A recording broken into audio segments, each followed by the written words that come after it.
and whether that was related to the timing of Netanyahu's meeting with Biden.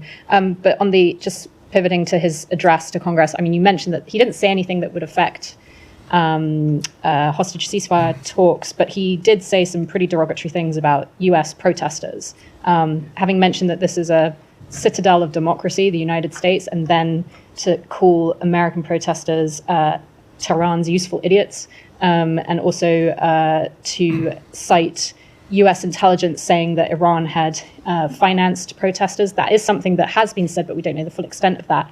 Do you have anything to say in response to the Israeli Prime Minister labeling American protesters in that way, given that this is a substantial part of the voting population in this country? Yeah, let me just speak about protests in general, and including the protests that we saw in Washington yesterday, including the statement that the Director of National Intelligence released. I think it was 2 weeks ago now. So first of all, with respect to her statement, she made very clear in releasing it that the United States, this administration, strongly support the right to protest, the actions that our government takes, and that we have seen Iranian support for protests, but that we understand that the vast majority of protesters in America are not taking their orders from Iran, and that most of the people who might have received support from Iran wouldn't even know that that's where it was coming from. So I think we ought to just be very clear about the facts that the Director of National Intelligence made public in that statement she released. On the overall issue of protests, so look, as I said, this administration, the United States, and this administration in particular, strongly supports the right of any American to protest. People questioning our government, speaking up, speaking out about the policy choices that we have made. It's part of the healthy democratic process. It actually strengthens the fabric of this nation. But at the same time, something is seriously wrong when you see people marching through the streets of Washington carrying Hamas banners, literal Hamas banners, carrying the Hamas flag down the streets of Washington, D.C. When you see people spray painting on fountains in Washington that Hamas is coming, when you see them displaying signs calling for the death of Jews, when you see them burning American flags, it's despicable. It's hateful. It runs contrary to the values of this country. I think especially when you consider what that flag that we saw being burned yesterday stands for. And one of the things it stands for is the right to protest, the right to make your views known, make them known peacefully. It's one of the things that makes this country what it is and what it has been for almost 250 years. So I would say to anyone that is burning an American flag while spray painting pro-Hamas graffiti in Washington, to stop and think for a moment about what would happen if they were protesting Hamas's rule in Gaza. And it's not a question that you have to look very hard for an answer, because we know, because we've seen in the past, when people have protested in Hamas's rule in Gaza, we've seen how Hamas has responded. They responded with brutal crackdowns, with arrests, with violent repression. Fortunately, that is not who we are in this country. That is not who we are going to be in this country. We stand by, as I said, the right to protest, the right to dissent. And I know that the vast majority of people who were on the streets of Washington yesterday were patriotic Americans who were making their views known, even if they disagree with the choices that their elected officials make and the choices that we make, and we support their right to do so. But for those who were out yesterday showing support for Hamas, I would ask them to just think very hard about the choices they're making and who they are really supporting, because it is not peace, it's not democracy, and it is certainly not the values that we share as Americans. Okay, and just one more, sorry, can it just, on his address as well, he had mentioned that Israel has gone to extraordinary efforts to drop leaflets, to make phone calls in Gaza, and also he cited a West Point expert saying that this is, he said in the entire history of wars that Israel has, done more to, make sure that they don't hurt civilians. And do you have any comment on some of the things that he said when you look at the conclusions of the NSM report, which did question whether, Israel has been able to be compliant with international law, that there is still concern that it hasn't, and that when it comes to things like leafleting, that perhaps more could have been done. Yeah. You stand by the conclusions of that. We do. So look, response to his. Yeah. Remarks. So we do stand by the conclusions of that report. It is certainly accurate that Israel has taken steps to minimize civilian harm. The Prime Minister went through them yesterday. There have been others that he didn't detail, but that we've heard them speak to in the past, and that they briefed us on in the past. But it is also true that thousands upon thousands of innocent civilians have died as a result of this military campaign.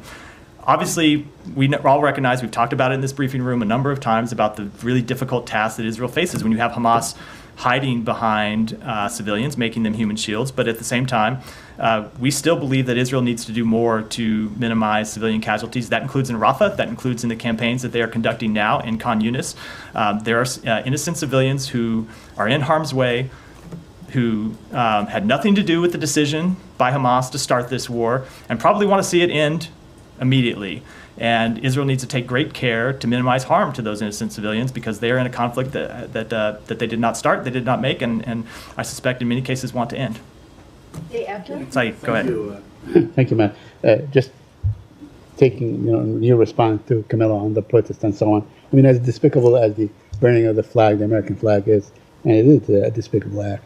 But it was done during the anti-war movement against Vietnam. It was done, to protest the war on Iraq and so on, and many other times. But it's what you said that they have the right to do that. Correct. And that's really what makes this country different than any other place. Correct. So, and you talked about the patriotism of those people who are protesting.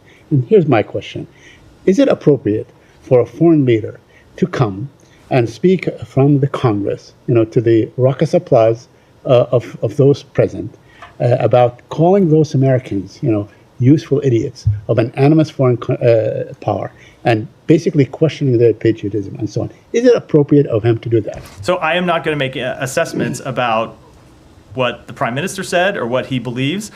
I will speak on behalf of the United States, and I just gave you our views about protests and how we see the connection between protests and the attempts by the Iranian government to influence those protests. And I'll let the Prime Minister speak for himself.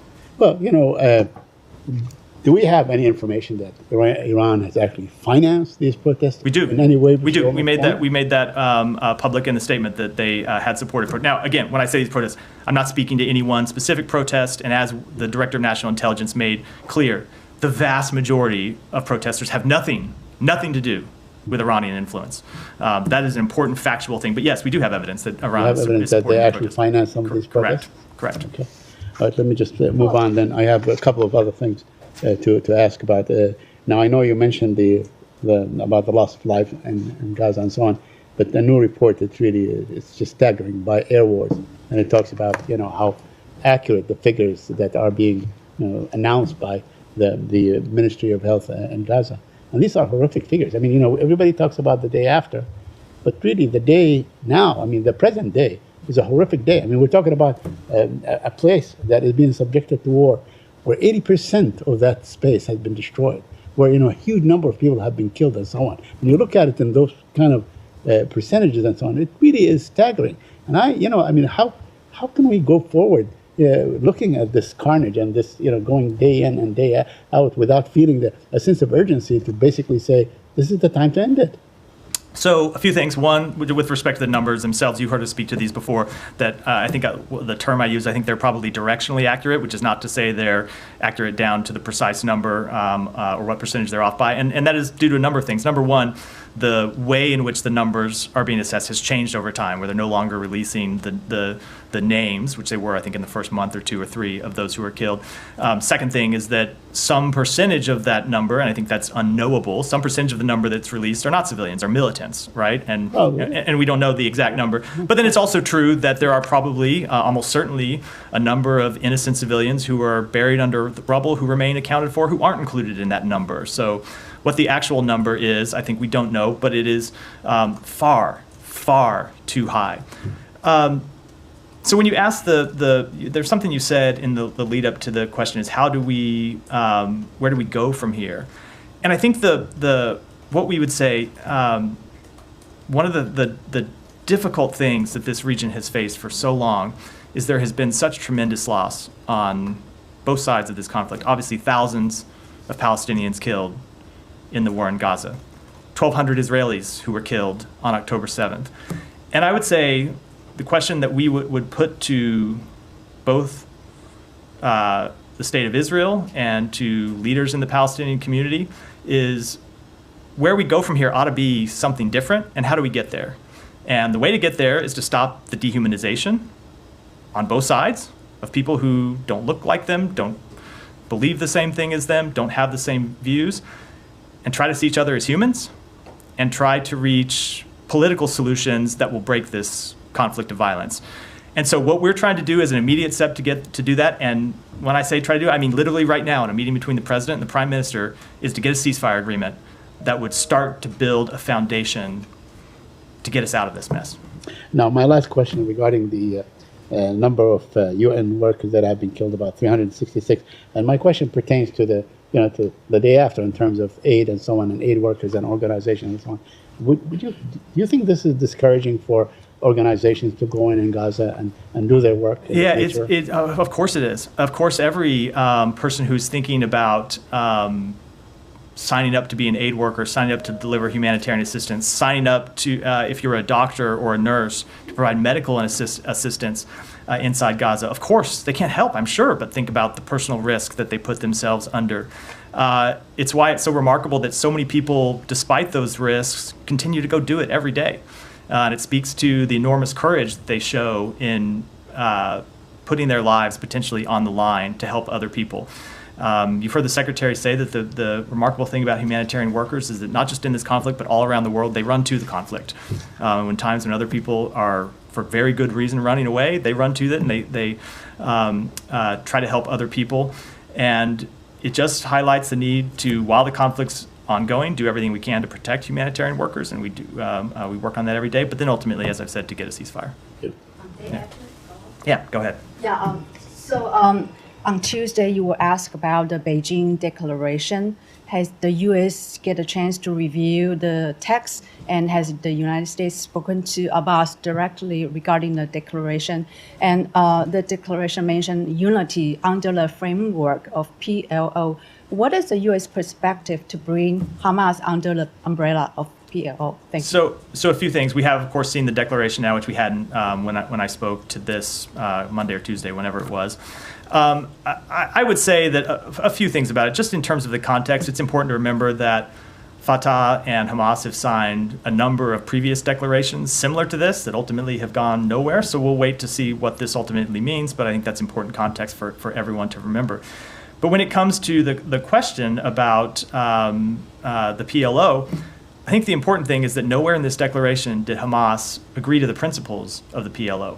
Nowhere, either in this declaration or anywhere else, have they renounced violence, have they renounced the destruction of the state of Israel, have they renounced terrorism, and have they committed to nonviolent political means to try to achieve the legitimate aspirations of the Palestinian people. So I think that tells you a lot about their intent, their continued motives, as does the fact that they continue to launch terrorist attacks against the state of Israel as recently as the last few weeks, launching rockets, tells you about their true political motives. Is this agreement reached in China similar to any similarity to the 2022 Algeria broker deal? So I'm not going to look at I can't tell you the exact text is the same as the exact text of that agreement, but there have been a number of agreements signed, not just that one, but going back all the way to 2010, 2011, where you've seen Hamas and Fatah sign similar so-called reconciliation agreements that ultimately have proven not to be worth the paper that they're written on. Paper on which they're written. I hate when people finish a sentence in a preposition.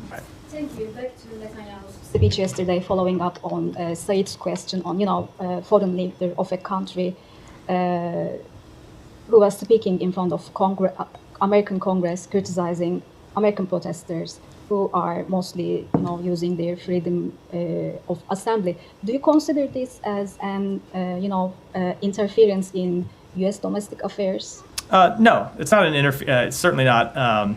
I wouldn't call it interference in domestic affairs. The prime minister has the look. He was invited by Congress. He has the right to come and speak his mind, say what he thinks. But by the same token, we have the right to speak ours, and we'll do that. But what was your reaction when he said this at the American Congress? So I am gonna, as I've always kind of made a rule, not to just reply to specific things that the prime minister says. Ultimately, when we have concerns with him, we often take it up with him privately. But as I said, he is free to say what he wants about protests, and we will say what we believe. And I made clear what the United States believes about protests, which is that every American has the right to peacefully exercise their First Amendment rights. We think it makes our country stronger. At the same time, we do condemn acts of hatred, acts of anti-Semitism, some of which we saw yesterday. Just a quick one more on that.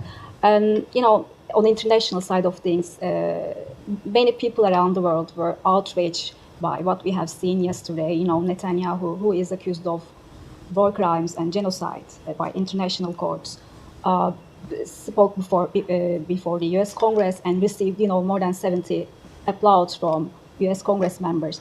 Are you aware of this, and have any countries expressed concern about this? So I would say that most, if not all, of the countries that we deal with are quite familiar with the separation of powers in the United States, understand that Congress is an independent branch, and that this invitation was issued by Congress, not by the president or the executive branch. Yeah, go ahead, Michelle. Two questions. First, personally, do you expect a ceasefire agreement soon? I don't want to put any kind of timetable on it, as I've been reluctant to do really since the outset of these discussions. Second, the UAE is more open now on discussing sending troops to Gaza. Do you have an agreement with them and other Arab states to send troops? So the question of how we ensure security in Gaza at the end of a conflict is something that we have been actively discussing with our Arab partners. The Secretary has made this clear during his travels in the region. It has been one of the leading topics of discussion when we've traveled around. And it's been one of the leading topics of discussion, especially with this core quint group that the Secretary assembled: Egypt, Jordan, Saudi Arabia, the United Arab Emirates, and Qatar.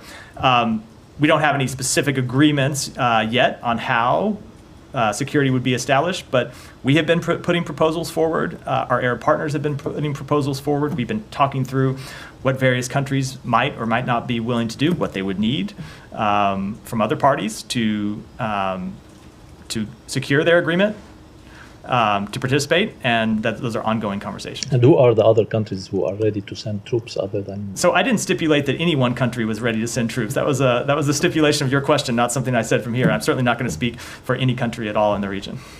Thank you. Yeah. So thank you. Going back to Netanyahu's speech to Congress, actually.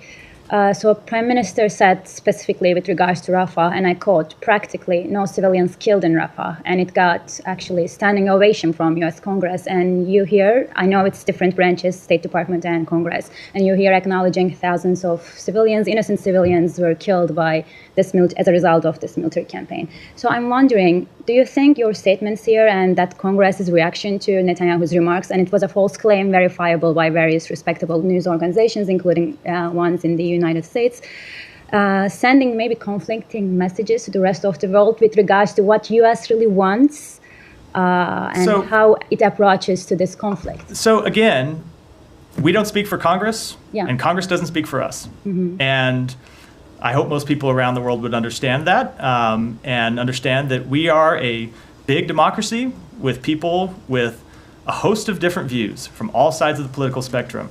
There are people inside the Congress, including people who were at the speech today, who strenuously support everything that Israel has done, and there are other members of Congress, including some who are making their views known in the chamber, who strenuously oppose things that Israel does. That's part of what being in a democracy does. I speak on behalf of the executive branch, and I'll continue to make our views known on policy matters. I'll continue to make our views known about the facts of what has happened in Gaza and where we ought to go from here. When it comes to civilian casualties in Rafah, of course, there have been civilian casualties in Rafah. We have all seen verified reports of civilian casualties during the conflict there. Now, one thing that is true, the number of civilian casualties in the Rafah campaign is significantly lower than the number of human casualties in the campaign in Gaza City and in the campaign in Khan Yunis. We think that's for a number of reasons. One of the reasons is that a number of people in Rafah evacuated sooner or early in the campaign, before the campaign really began in earnest. Another of the reasons we think is that we were pushing Israel to execute a more limited campaign than what they did in Gaza City and what they did in Khan Yunis, and they ultimately did that. But of course, there were still civilians that died in Rafah, and every civilian death is a tragedy. And I understand you're speaking on behalf of the United States. So should when you are saying we are a big democracy, different branches, so Congress's reaction to Netanyahu's speech, doesn't that represent what the United States want with regards to what Israel wants in that conflict? 535 members of Congress. They don't all have the same view. And each one of them has a vote and has a voice in what Congress does. And some of them share the views of the administration. Some of them don't, to put matters lightly. And they have all sorts of different views. So people, I think, when making assessments about what the United States believes, they got to look at, when you make you want to make an assessment about what the executive branch believes, you can look at what the president says, the secretary says, and what I say. When you want to look to what Congress believes, you have to look at what they say, but ultimately how they vote. Yeah, thank you. Because I wanted to ask, because Turkish foreign minister just harshly criticized the U.S. Congress's reaction to Netanyahu. I wonder, since the ceasefire talks are ongoing, I wonder whether, do you find those maybe false claims made by Netanyahu towards Congress somehow troubling with regards to ceasefire talks? I don't assess that anything the Prime Minister said yesterday is going to have an impact on the ceasefire talks one way or the other. Thank you. Alex, go ahead. I have several topics, but before that, let me follow up on them.